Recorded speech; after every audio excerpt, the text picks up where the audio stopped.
Good morning. I was talking to Eric about 3 weeks ago, and he said he was going to talk about wisdom.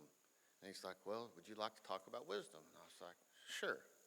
Well, wisdom is when someone asks you something and you just say yes, right?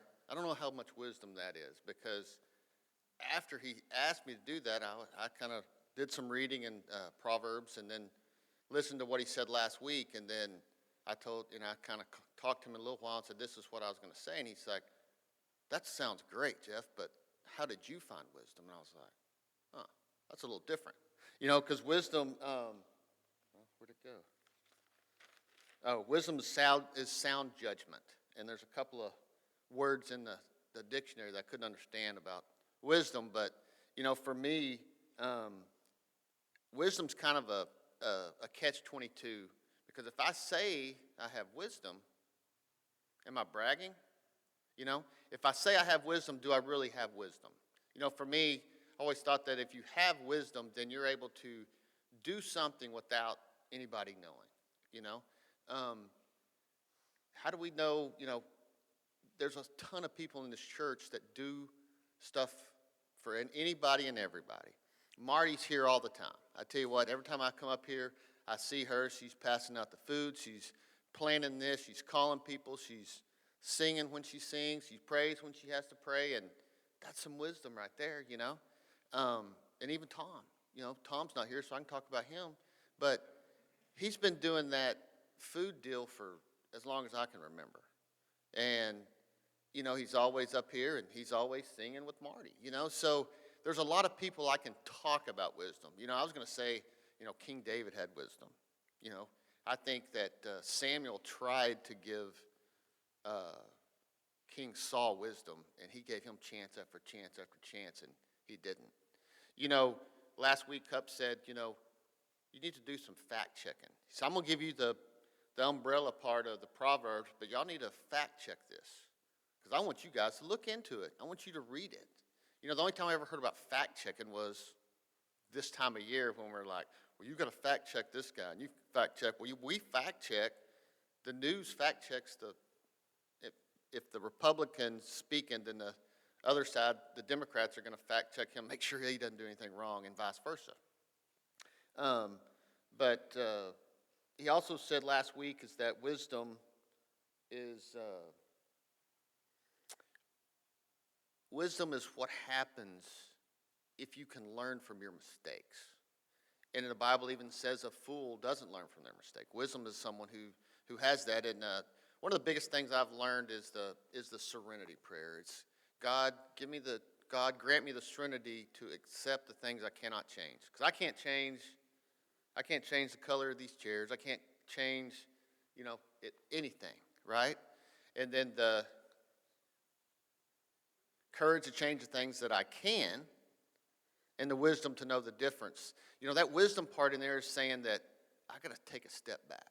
If I'm having a conversation with somebody and it's going the wrong direction, I can either open my mouth and act foolish, or I can take that step back. I can get that 1,000-foot view and say, what do I need to do? I can pause. God's in the pause when I just take a step back. And, if you're building a house and you want to build it this way, but the architect says it's not going to work, but I want to build it right now, then you get a third party and say, what do you think about that? Get your eyes on this. I need to talk to somebody about it. So, one of my biggest failures in life, I thought, was being an alcoholic. But it's been one of my biggest gains, because I went to an AA meeting, talked to some guys, and man, it was a really good fellowship. But God was able to take the discipleship that I listened to in church my whole life.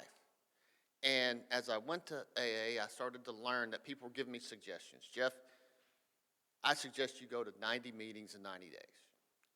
I did that I almost did that, 50, 60, and 90. Got a sponsor, started going to meetings, started chairing some meetings. But the kicker for me is that they wanted to go downtown and feed the homeless people. And so I was like, oh, that sounds cool. So we all got together, made, 100 sack lunches, water bottles, took water to them, We collected clothes, blankets, all that kind of stuff, and we went down there. Well, it changed my heart. I don't know if that's wisdom or not, but it did change my heart, and that's what I'll talk about, you know? I don't know if that's wisdom, but man, God took something that I was just devastated by, God brought me to, in lack of better words, an acronym of a group of drunks. God, right? Group of drunks. Or he gives me good, orderly direction.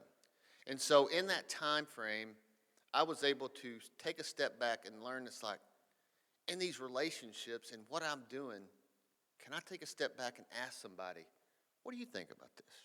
How do you do this? But the main person I need to take a step back is ask God.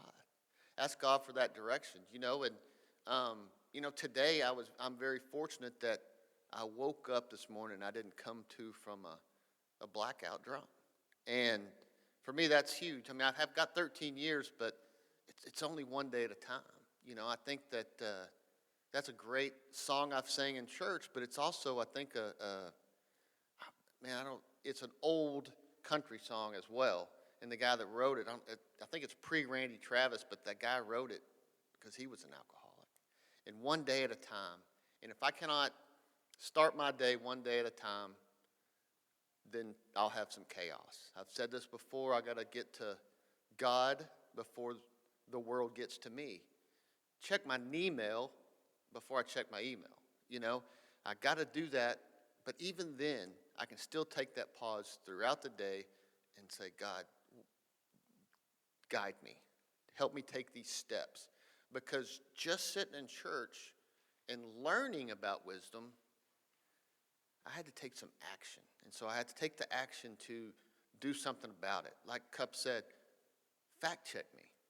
We're talking about Proverbs. I want you to fact check me. And I also want you to get into that word. And as I got into it, 1 Samuel's a pretty good little book of the Bible when it talks about the difference between King Saul and King David, and they're fighting with each other and over each other and about each other, and they're just fighting about everything, But at the end of the day, I do believe that I do have some wisdom because I can share my experience, my strength, and my hope. And I think that's all we want to do here is learn from our experience and take that strength to help someone else and just show that we have some hope. So that's all I got. Thank you.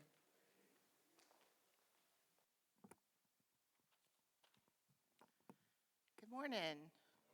How are y'all this morning? We're talking about wisdom, and I want to say I don't have any. And I actually got a letter the other day from my insurance that proves it. I got one of those letters that's this is not a bill thing that details my last visit to a doctor and how much it cost me and how much it cost them. And it was a couple $100. I was like, oh. And I know that the reason for this doctor's trip was because of a wasp sting. And you guys are probably not shocked by that. If some of you know I live out in the country, there are wasps. You get stung. Happens, right? But I knew that this was my fault. Okay. I walked out of my house and I saw a wasp building a nest on my air conditioner during a Texas summer. Not good. I immediately got mad. Why are they building wasps everywhere? Why do they have to be everywhere? And then fear. What if they get up in the mechanism and they break the thing and I have to get another one and I have to figure out how to get rid of the old one and I have to call my brother to come help me get the old one out and put the new one in? And what if they're not in stock anymore? Because stores start stocking stuff for winter in the middle of summer and maybe they don't have air conditioners anymore. And my mind just turned and turned and turned. And so I decided to act. And I picked up the first stick-like object that I had and I whacked at that wasp nest. And you know what they did? They stung me. And I had to deal with the consequences of that. because I'm allergic a little bit. And I had to deal with the possibility of cellulitis and stuff. My throat doesn't close up, but my leg can swell up 3 times its size. And so I had to go to the doctor and deal with antibiotics and creams and stuff. And it was okay, and I dealt with it. But the thing that really scared me was my action. The fact that I gave in to my fear and my worry, and I just struck out, lashed out. And I thought, what am I going to do from this point forward? That's not the right thing to do. What should I do? And so I was thinking that James sort of has the answer. In his letter, the first chapter, as we call it, verse 5, he says, if anyone lacks wisdom, okay, that's me, you should ask God, who gives generously to all without finding fault. And I think that's incredibly comforting. That idea that God isn't giving us a test to see, are you worthy of wisdom? Are you too foolish? You are too something to need my wisdom, to earn my wisdom. You can't have it. No, he gives it freely. And it will be given to you.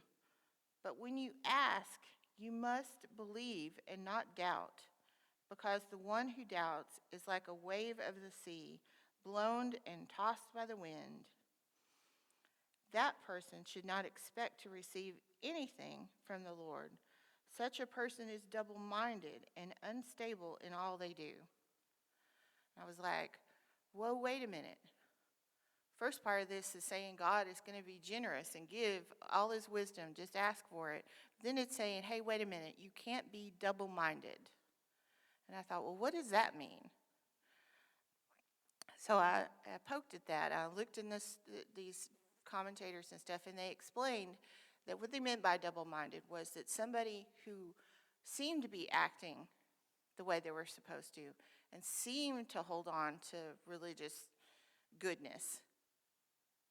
But on the other hand, they also believed in what the world was telling them.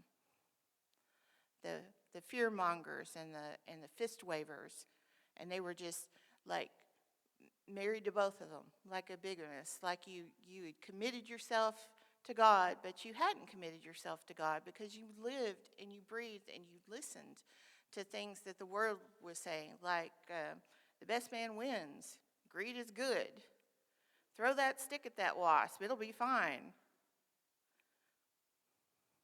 Because God says some crazy things, doesn't he? He says things that didn't sound like wisdom to us, but it is.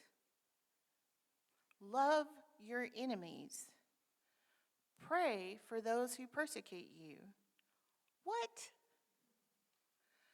No, I'm not going to do that. I'm going to be mad, and I'm going to be angry, and I'm going to strike out to anybody that doesn't follow what I think should be. But no. God didn't send those wasps to sting me. I did that. But he is there to show me how I could avoid getting stung in the future. How I can live my life with the wasp and not get stung. I just have to trust him at his word and not mine.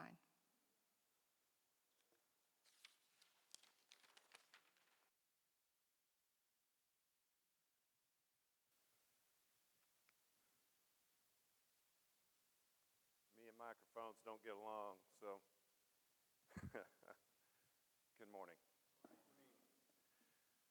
We're out on the boat, and all of a sudden, we're out in the middle of Richland Chambers Lake, and I turn the crank of the motor, and it just rah, rah, rah. So what do? I call my dad, and he listens. He says, you accidentally tripped the safety switch. Sure enough, I did the safety switch and started right up. Another time, same lake, same people. My boat breaks down, and I asked him, I said, okay, this is what happened. He said, what did you hear? I said, well, I heard this little clanking noise. He said, okay, take the cowling off and look at the manifold in there and the crankshaft, and do you see anything? Yeah, I see this screw sticking through, this rod sticking through the camshaft. He says, well, get somebody to take you back, and then we'll take the boat to me, and we'll fix it. And over the next 2 or 3 months, we got to rebuild that motor, and it was really, really good to hand him tools and watch him do that work. I can't tell you how many hours, how many times I had to call. Of course, we didn't have cell phones at the time. I'd have to go into the school and say, my car won't start. And I'd have to get Daddy to come out there, and then our whole weekend was spent working on the car. And those are some really good memories. But how did my dad get that way? How did he know the intricacies where he could just listen and know what to tell me and what to fix? Well, he bought a motor, and this is in the late 60s, a Mercury 125. And they put the motor on the back of the boat, and him and his older brother went out on the Gulf, and they were going to go catch some fish. They were going across the lake, hit a bump, and the motor dumped into the ocean. But it hung on by the rubber hoses. So we're talking about 2 dudes that are probably 250, college football players, and they're in their, mid-20s, late 20s. They are able to get the motor back up onto the boat, but they're stranded. They have to spend the night on an island out there, get help, and get it back and get the motor back to home. Well, you know what happens when salt gets in motors? It is not good. So he had to take that motor piece by piece, every single piece out of the motor, and lay it on this big old bench on a towel and clean every single part. But then you know what he had to do? He had to put that motor back together. Thus, the wisdom of how to work on motors. He knew every single thing. Wisdom sometimes comes with experiencing that's not so good, but you learn. My Grandma Doris, I don't talk about her a lot. She was just a very quiet, beautiful woman, and she had the greenest thumb. Now, you couldn't see it, but it was the greenest thumb ever. You look at her yard, and I just can remember, it's one of the reasons I love flowers today. I love growing flowers, planting caladiums, because I can remember her yard and the azaleas. Nobody around could grow azaleas in Arlington like she could. And the roses, oh my gosh. And the flowers, and the caladiums, and the elephant ears. It just was gorgeous. But do you think that just came with just automatically? It came through years of knowing what works and what doesn't work. Cook. She could cook. Oh my gosh, she could cook. But if you asked her what a recipe was for her apple cinnamon pie, just a sprinkle of this, sprinkle of that. But it always came out perfect. Her divinity was absolutely the best. And yet, nobody else can make it because it just whatever felt like at the moment came from her wisdom. My Uncle Terry, he is a naturalist. If you walk in the woods, and every single bug, every single tree, every single bird, he could listen to a bird and say, "Oh, that's a ladderback woodpecker." Every single leaf, tree, He knew exactly what the scientific name was. He knew what the category of plant, what it was called. And he's one of the reasons today I love bird watching, and I love being outside. But it didn't come just automatically.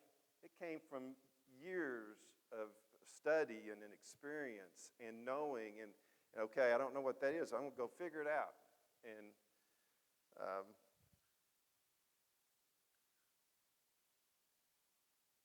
it took learning, and then him being able to teach me through that learning and years of experience. I was in Palmdale, California the other day on a work trip, and we were starting a new missile program. And we had 2 days, and every topic, it seemed like I'd had some experience. And maybe it wasn't such good experience. We'd had a failure of some kind where a portion of the rocket motor didn't go because we didn't do something pre-test to make sure that it would work. And after 2 days of sharing my experiences and as we're setting up this program and developing tasks, that two guys came up to me afterwards and said, "Man, it was so good to have your wisdom." And that just means I had a lot of failures in my past, and I was old. So, but being able to share that and have us maybe not go through those same bad experiences because of what I'd experienced before. Wisdom comes from experience. We each have different experiences in our life. I mean, I can tell you lots of stories about stumbles that I've made and things that I've said in the wrong moment that I wish I had back. Dealing with loss and dealing with church issues. I could go on and on about experiences that we all have, that we can all grow from and also teach others in regards to that. Gives us a moment of compassion when we're dealing with others that are going through the same struggles. Using our wisdom to help others when they need help. A vice president of mine one time, Mike Trotsky, Rita and I know him, he said, when he was looking for a manager, he told me one time, I want managers with scars. I want managers that know what it means to fail and know what it means to correct and know and have learned from those experiences. Well, Brent, you took my one verse, my five. That's okay. You did great. And Sherry, you took my second verse. So y'all got lucky. You were going to skip those two readings. Proverbs 1:7. The fear of the Lord is the beginning of knowledge, but fools despise wisdom and instruction. You know, one of the things I was taught, and I know I have conversations with Ray before, calling somebody a fool was absolutely a no-no. And here, what Solomon is talking about, the translation of fools is really not quite accurate. It's really those that are morally deficient. So those that fear the Lord, those that don't fear the Lord or believe in the Lord are morally deficient. It's us as Christians to know, respect, and know who God is. We are not God. God is God. Proverbs 9:10, the fear of the Lord is the beginning of wisdom, and knowledge of the Holy One is understanding. I believe the Holy One is Christ, and it is called upon us. The wisdom of Christianity is to believe in God and His Son, and that the Spirit works through all of us. That is Christian wisdom. I was reading this article, and it had 7 pillars of wisdom that they pulled from the Bible. And I think it's really good as us as Christians, if we think upon this list, doesn't mean we're going to be perfect, but it does mean we have discernment and we want to be better. Number one is pure. We're not perfect, but we can be pure in our thoughts and our relationships with one another, or at least strive. Number two is be peaceable. Be peacemakers. Seek peace. 3, be gentle. People are hurting throughout this world. How can we be gentle that we can, what words can we say to soothe hurting folks? This one may be the most important and hard for me. Willing to yield. Yield to God. Yield to each other. How many times I want to say, oh, you're so wrong. How could you be so more stupid? But willing to basically swallow ego and find ways to communicate in a way that's helpful. 5, merciful. Be merciful, bear good fruits, and be compassionate. Number 6, deal with others without partiality. And the last one, deal with others without hypocrisy or bias. Instead of do as I say, not as I do. Right? The keys are, I believe, fearing your God, believing in Christ, letting go and let God, and reflect Christ in all we do.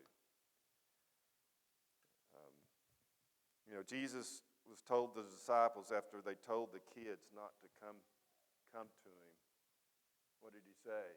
No, you let them come to him. It's those that have the childlike faith. That's what I'm looking for. Childlike faith.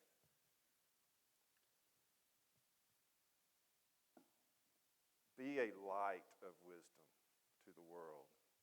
Be a light of wisdom to those around you. Let your experiences help you help others. God placed experiences in your life. Some of them have been hard. We're coming up on the 10th anniversary of us losing our son. And some ways it seems like it was yesterday, and sometimes it seems like it was eons ago. It's always a really hard week for us. But that experience in dealing with his death and the things that we dealt with his drug abuse helped me be more understanding and